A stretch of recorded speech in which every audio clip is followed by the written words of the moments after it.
Cómo podría ser la vida, voy a decir cómo fue, por ejemplo, el 17 de julio. La noche del 17 de julio la gente fue al cine y vivió tranquilamente y empezó a hablarse de que había pasado algo en África. Pero la gente vivió con toda la normalidad y tanto es así que al día siguiente aquí se trabajaba 3 turnos de trabajo, puesto que las minas y en el cerco industrial donde estamos ahora, pues las máquinas, digamos que los hornos no se cerraban prácticamente las 24 horas del día. Entonces el primer turno, que sería sobre las 6 de la mañana, va con toda normalidad a trabajar. A las 9 o por ahí de la mañana empieza a rumorearse que ha pasado algo, que eso y tal, y la gente empieza, digamos, a alterarse un poco, en el sentido de que algunos se ponen en las esquinas del pueblo y empiezan a decir, por ejemplo, que está pasando esto o aquello, a los grupos que están pasando, a la gente que iba circulando por ahí. Hay un entierro, justamente ese mediodía, y ahí incluso por la tarde hay una boda. Otras, pues unas señoras de la burguesía, pues como también sabían lo que estaba pasando, voy a poner el ejemplo de una señora que fue a comprar un abanico con los colores nacionales para apuntar la fecha de la revuelta militar que había oído, y me lo ha contado personalmente. María Francisca Buidano Sierra, 91, Barsequillo, gracias a Dios. Mi nombre es Antonio Parra Nava y tengo 83 años.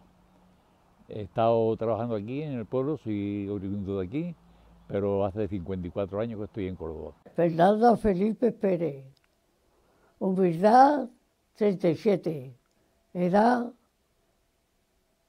98 años. Mi nombre es Daniel Calero Cabello, soy natural de aquí, de Casabaratas.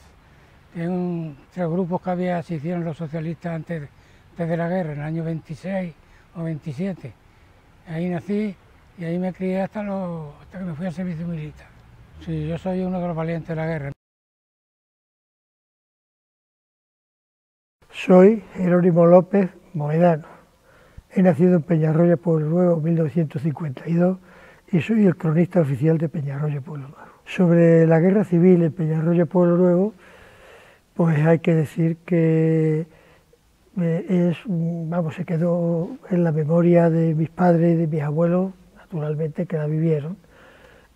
Poco se hablaba en casa sobre esos asuntos, pero a mí siempre me ha interesado el tema, porque yo también, la historia ha sido una de mis pasiones, y entonces pues he realizado desde los años 80, finales de los 80, hasta la actualidad, pues he realizado una serie de entrevistas a la gente mayor que me ha servido para conocer un poco, naturalmente, cómo vivieron estas personas la guerra aquí.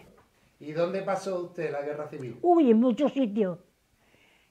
Primeramente en Fuentevejuna. Estuvimos unos cuantos de años, porque se colocó allí mi padre era el segundo alcalde de aquí. Comentarios de la gente de antiguo, que muchas veces pienso que esas cosas se debían olvidar. Ya han pasado muchos años y la juventud ya lo que queremos es vivir y no acordarnos, porque muchos hemos perdido a nuestros padres y demás y nos acordamos de ellos pero remotamente. Seguimos viviendo y ahí eso se recuerda y quieren ahí seguir insistiendo y creo que no llevan razón. Yo creo que se debe de olvidar, que debe haber una unión entre todos debe haber una unión para poder levantar un país. Hombre, lo que no es de recordarlo, lo que no hay que olvidarlo, porque en la guerra se hicieron muchas atrocidades por todas partes y no debe ser una guerra entre hermanos. Es que me acuerdo que salí corriendo de los rojos. Me fui con ellos, luego. Salí corriendo de ellos y me fui con ellos. En mi pueblo es que llegaron los de la parte de Sevilla y mataron a todos los ricos que había en el pueblo. Y a las niñas y todo. Morir no murimos nadie, estuvimos todos bien, estábamos mal. De eso sí me acuerdo yo. ¿Cómo podría ser la vida? Voy a decir cómo fue, por ejemplo, el 17 de julio. La noche del 17 de julio la gente fue al cine y vivió tranquilamente y empezó a hablarse de que había pasado algo en África. Vivió con toda la normalidad y tanto es así que al día siguiente aquí se trabajaba 3 turnos de trabajo, puesto que las minas y en el cerco industrial donde estamos ahora, pues las máquinas, digamos que los hornos no se cerraban prácticamente las 24 horas del día. Entonces el primer turno, que sería sobre las 6 de la mañana, va con toda normalidad a trabajar.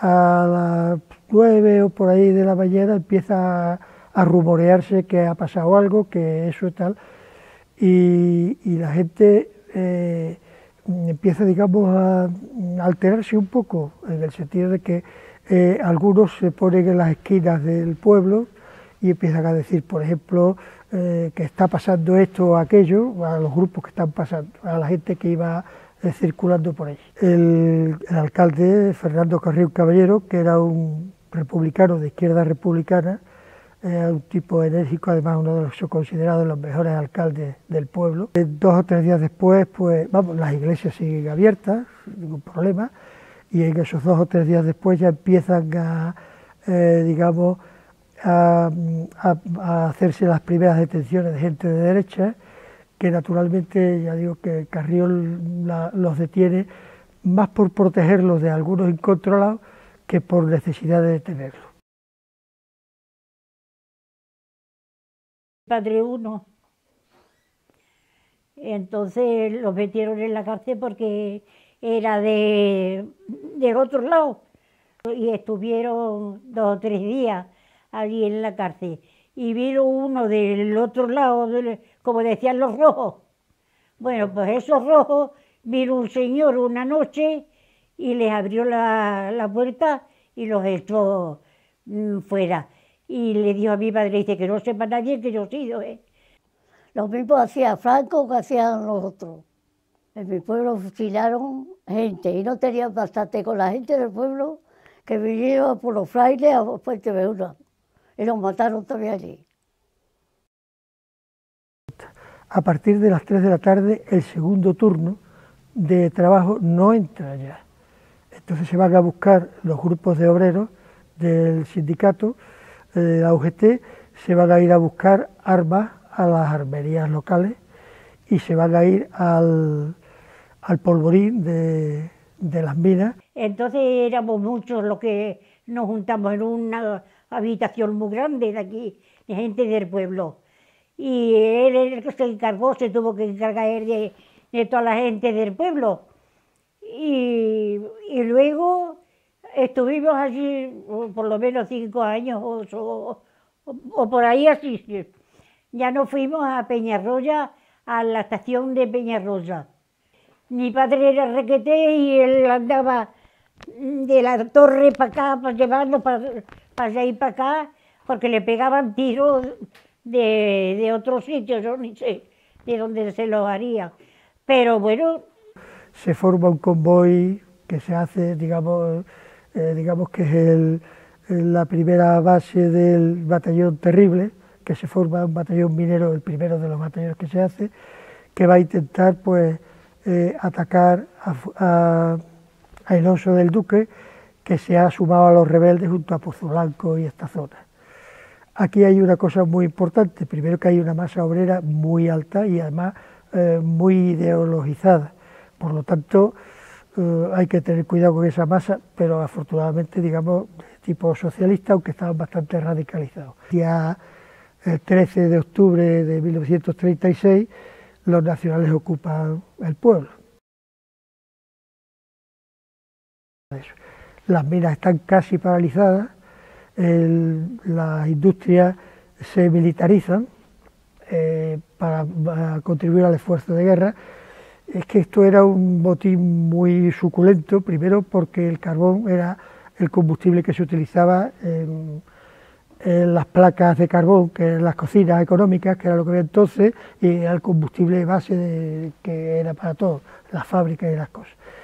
y luego después porque aquí había un complejo industrial muy potente, en cuanto a unos talleres industriales de mantenimiento y de fabricación muy importantes, aparte de una fábrica de una fundición de plomo, una fundición de hierro, una fundición de acero, una fundición de cobre, una fundición de zinc, que es para el esfuerzo de guerra, para las balas, por el plomo, el zinc, para el latón, para las balas, en fin, que le venía estupendamente. Para hacer la pólvora, de aquí se mandaba a Granada, a la fábrica de pólvora, en fin, que esto era, y la República tardó mucho tiempo en reaccionar y tratar de mantener esta zona. Mandan refuerzos y hacen una ofensiva intentando recuperar Peñarroya por Nuevo, se acercan bastante. En marzo de 1937 se dirigió una operación bastante fuerte contra la zona de los Pedroches. Esta operación la dirigía, la encabezaba el ejército franquista, que Hipodellano la dirigió, y se trataba de que diferentes columnas avanzaran hacia el norte, desde más o menos la línea de frente que estaba en torno a Peñarroya, Belmez, Espiel, Villarta, con el objetivo de ocupar la zona de los Pedroches. Pérez Salas, que era el jefe del subsector norte de Córdoba, pues comienza a recibir refuerzos de diferentes brigadas republicanas que se han venido conformando, y entonces puede iniciar una contraofensiva que pues va a tomar la dirección contraria a la que habían traído las tropas franquistas en su ataque. Poco a poco, conforme van llegando estos refuerzos, como digo, pues la 88 Brigada Mixta, la 13 Brigada Internacional, la 52 Brigada Mixta, van recuperando poco a poco todo el terreno que habían ido perdiendo. De manera que Pérez Salas, en abril de 1937, quiere amenazar Peñarroya Pueblo Nuevo, ocuparlo a ser posible, e incluso pues, acercarse lo máximo posible a Córdoba. La actuación aérea, por fin, de la Fuerza de la República, que en los inicios de la ofensiva contra Pozo Blanco, como el tiempo había sido muy inestable, había estado nublado y demás, no habían podido funcionar. Ahora sí, ahora se pone en marcha, por lo tanto, iniciar una contraofensiva pues bastante potente. Que éramos 5 hermanos, que comíamos lo que podíamos, cosas del campo que había y lo que se podía comer. Los combates se van dando durante el mes de abril, durante el mes de mayo, y poco a poco pues los contendientes irán llegando a una situación de equilibrio. Hay que tener en cuenta que se combatía desde principios de marzo, estamos ya prácticamente a finales de abril, principios de mayo, entonces ahí ya por agotamiento generalizado se va a ir estabilizando el frente y se va a ir paralizando. Hay diferentes testimonios, ¿no?, de combatientes republicanos que hablan del impacto que les causaba pues ver esa enorme mole rocosa y pensar que, bueno, que uno de los objetivos que podían tener en cualquier momento era pues hacerse con ese punto, lo que le aterraba verdaderamente porque era una empresa pues completamente arriesgada. Peñarroya Pueblo Nuevo era quizá uno de los pocos lugares claramente ventajosos y claramente con una superioridad estratégica enorme para los republicanos. Se habían preocupado también de mantener despejadas las comunicaciones entre Peñarroya Pueblo Nuevo y Córdoba, tanto para el abastecimiento de tropas como pues, para el abastecimiento de cualquier tipo de servicio que necesitara la capital procedente de esta zona industrial. 23 a las 51 pues, se van a ir dirigiendo a la zona norte de Peñarroya. En este sentido es muy importante la actuación de la 13 Brigada Internacional. Se mantuvo en este frente pues, prácticamente hasta finales de junio, cuando es desplazada hacia otros lugares. Los franquistas, mientras apresuraban a fortalecer el entorno de Peñarroya Pueblo Nuevo, es decir, las principales alturas, los hitos fundamentales, las cotas más destacadas que rodean esta localidad, pues van a ser fortificadas y los franquistas pues se van a apostar y van a defenderla a toda costa.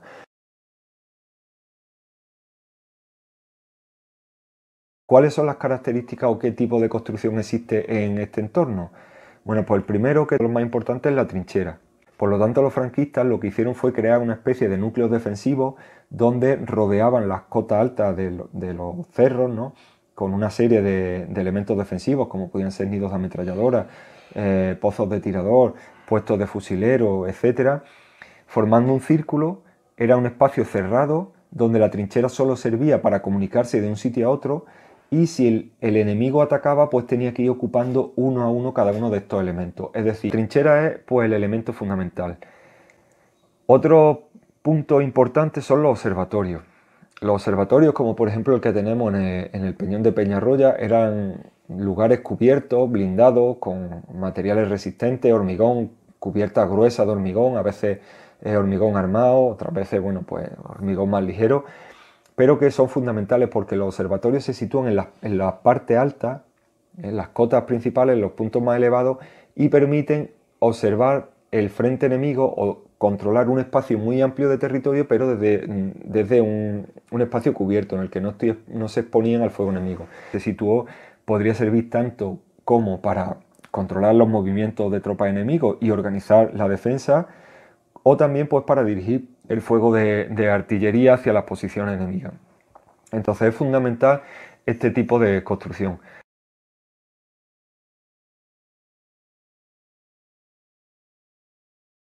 Fernando Carrión Caballero se negó cuando alguien pidió que se volasen las industrias para que no cayesen en manos de los rebeldes, pues él dijo que Peñarroya, vamos, que nosotros pasaremos, pero nuestros hijos tendrán que seguir comiendo.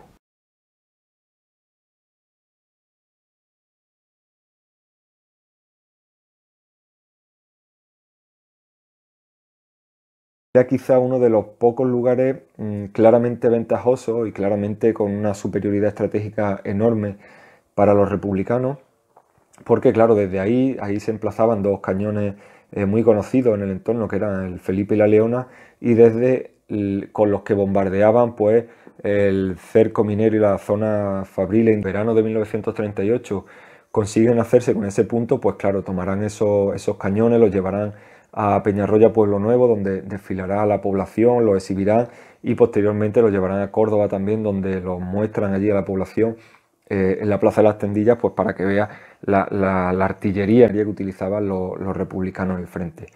El caso es que para junio de 1938 los franquistas han conseguido crear una línea más estable, mucho más ventajosa, han situado sus posiciones en los puntos más estratégicos, van a aprovechar eso para fortificar los alrededores, creando diferentes líneas en espera o en suposición de que se produjera un ataque. Después de los cruentísimos y violentísimos combates de la primavera del 37, pues de momento se estabiliza un poco la situación. Todo entra en juego de nuevo en enero de 1939. Yo lloraba porque quería comer.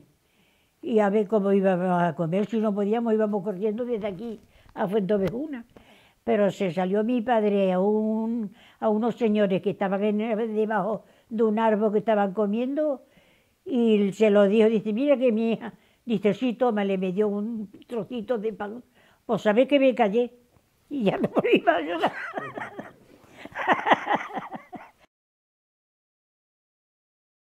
La guerra termina en el 1 de abril del 39, como todo el mundo sabe, pero que era un frente secundario durante todo el conflicto, pero bastante, digamos, movido, pues es en el que se da la última ofensiva de la República. Y en enero, el día 5, la noche de Reyes, más o menos el día 5 de enero, pues se hace una ofensiva que entran por Valsequillo, por la zona de Extremadura, y toman Valsequillo,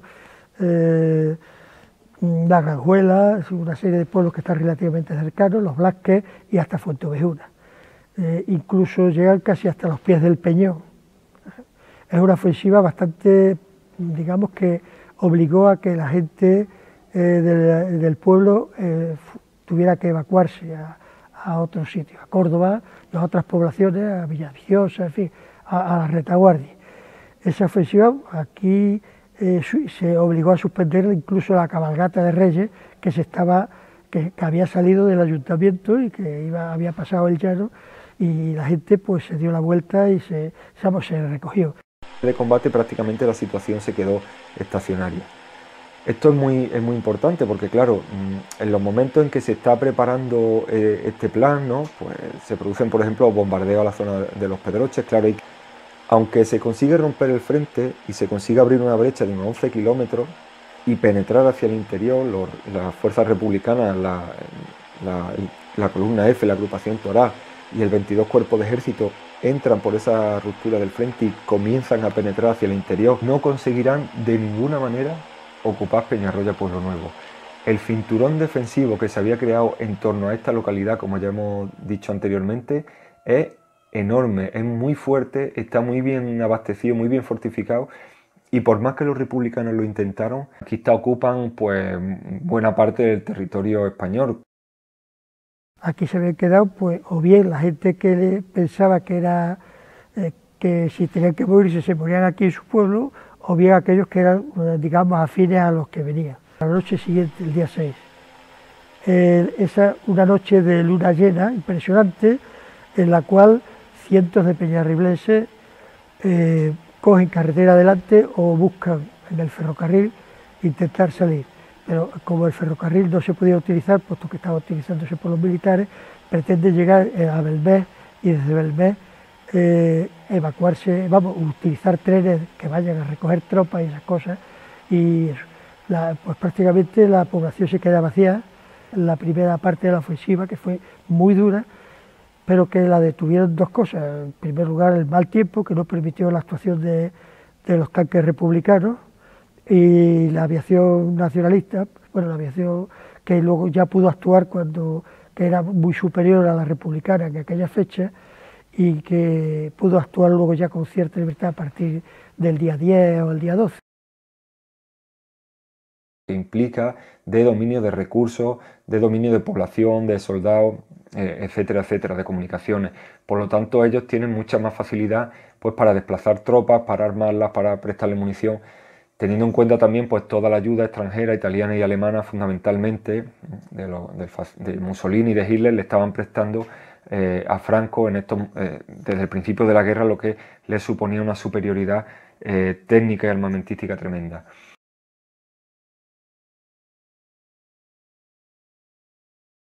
Casi un mes entero haya bombardeos casi diarios por parte de la aviación republicana. Los bombardeos, pues, digamos que al final de la guerra pues va a haber más de 200 casas destruidas. Estaba muy mal. De eso sí me acuerdo yo, que había muchas puertas tumbadas y muchas cosas de esas, pero luego se puso todo muy bien y así se quedó. Ocupada por la caballería mora y por los moros, y estaban las casas destrozadas, sin puertas, sin ventanas y llenas de porquería de los animales y cosas de eso. Y mi padre no pudo meterse con nosotros como poníamos porque venía mal del estómago y no puso limpiar la casa. ¿Y la casa de Barsequillo, cuando llegaron de Peñarroya, estaba intacta? ¿No Sí, la mía sí, estaba hasta el vino que dejó mi padre, 2 conos se llama eso, llenitos hasta arriba, pues hasta el vino estaba. Y los vestidos que teníamos nosotros, en un baúl lo tenía mi madre, porque nos mandaron, como era el requete de mi padre, pues nos mandaron a mi hermana y a mí la vestimenta de requete, pero mi padre no quiso que lo vistiéramos. Entonces lo metieron en el baúl, hasta en el baúl estaba exacto, tal como llegamos. Sí. Luego las demás cosas estaban todas robadas, pero no le tocó. El pueblo, digamos, el casco urbano se extiende después de la guerra, no antes de la guerra como la gente piensa, porque era cuando, digamos, más pujanza económica y social había. No, sino después de la guerra es cuando empieza a crecer el pueblo y cuando también empieza a tener ya los primeros problemas, digamos, industriales y estas historias. ¿Los falangistas del pueblo o quién? Lo tuvieron allí aquí el mando, los falangistas del pueblo. Pero lo que tuvo que se lo llevaron como a todos, cuando se presentó que se lo llevaron a la Granjuela, a un campo de concentración que había. Y en el campo de concentración, gracias a que mi padre era sobrino y tenía un tío, un hermano de su madre, que era uno de los de aquí, de derecha, fuerte, Barón, se llamaba Barón, Juan José Barón, pues fue mi tía, la hermana de mi padre, y se lo reclamaron, le dieron un salvaconducto y se vino aquí. Y al poco tiempo de venirse aquí le comunicaron a mi padre que habían ido preguntando por él, porque mi padre, cuando dijeron que había estado en una fábrica de armas y que era ayudante general, fueron a buscarlo, pero vamos, ya no pasó nada, gracias a Dios. ¿Pero fueron los falangistas del pueblo o quién? Lo que tuvieran allí aquí, hermano, los falangistas del pueblo. A partir de ahí, pues empieza, digamos, la represión, la posguerra, con todos los problemas, primero el año del hambre, que es el del 41, pero digamos que hay 2 años del hambre, uno del 41, otro del 46. En el 41 pues es un año porque no había que comer, y el del 46 había que comer pero no había con qué pagar. Son los años del extraperlo, tan famosos y tal y cual. La posguerra, el 45. Yo conocí el año que se formó aquí en Bahambre, fue en el 48, que se llamó el año del hambre.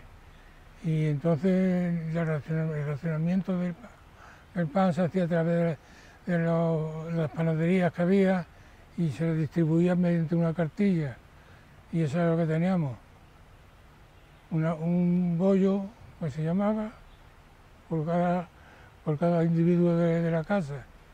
Lo llevaba, se lo tachaban con un tapón, y mi padre, que era electricista, se inventó un tipo, se inventó un tipo para poder conseguir otros bollos, o 2 más, o 3 más. Un poquito menos, pero hubo una temporada en que sí recuerdo de ella, que le dijeron el año del hambre, que fue en el año 44, 43, 44, que la gente se la había echado para adelante, ¿eh? Había gente que comía nada más que de desperdicios de la calle, de cáscara de patata y de cosas de esas así por el estilo.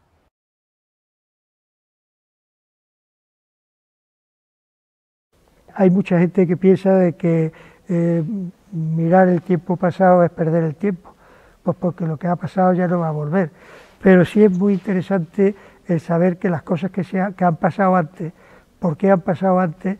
Porque de estos lodos, de estos polvos vienen los lodos que tenemos actualmente. Así que sería muy interesante el conocimiento de la historia de los pueblos, de la historia de la gente que ha pasado. En nuestros pueblos no tenemos gente que destaque, que diga esto es importantísimo, este tío es importante, un señor. Hay gente que ha destacado en sus cosas, pero en general somos gente corriente. Pero la vida de la gente corriente no se puede olvidar, puesto que son las que han hecho que el pueblo sea lo que es. Aquí, después de la guerra, cuando echaron mano, por lo visto, han contado después a todos los cristos y todas las figuras que había se me van las palabras, en la iglesia aquí, las tiraron a la gacha, que se llamaba.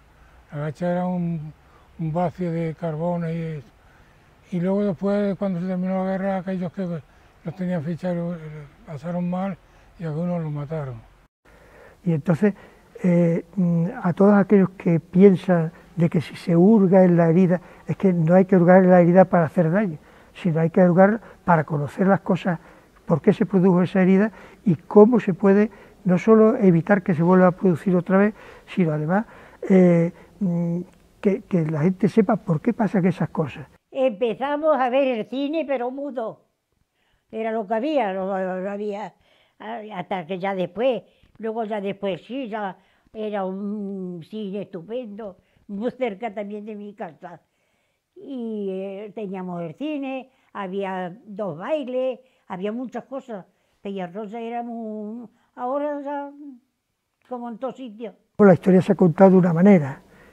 Ahora se está contando, no se está contando de otra manera, sino se está contando la parte que no se contó antes. Y eso es lo que naturalmente molesta a algunos, porque estaban muy cómodos con el conocimiento de la historia. Que yo no digo naturalmente que sea, digamos que todo lo que se haya contado, que no se tenga que conocer, sí, hay que conocerlo. Precisamente si es mentira, también para conocer la forma de enmascarar la realidad que se hacía. En 25 ya sí lo reclamó, había aquí uno que dependía, esas casas dependían ya del Estado, y se la reclamaba ahí, cuando le quedaba una casa vacía, se la daban al socio ese o al otro, ya era otra cosa diferente. Pero naturalmente sería muy interesante saber por qué pasan las cosas. Y ese conocimiento del por qué pasan las cosas es el que, digamos, nos permitiría eso, que tengamos una sociedad más justa dentro de lo posible, porque conozca el por qué pasaron las cosas y el por qué había que tener mucho cuidado para que no se repitieran las cosas.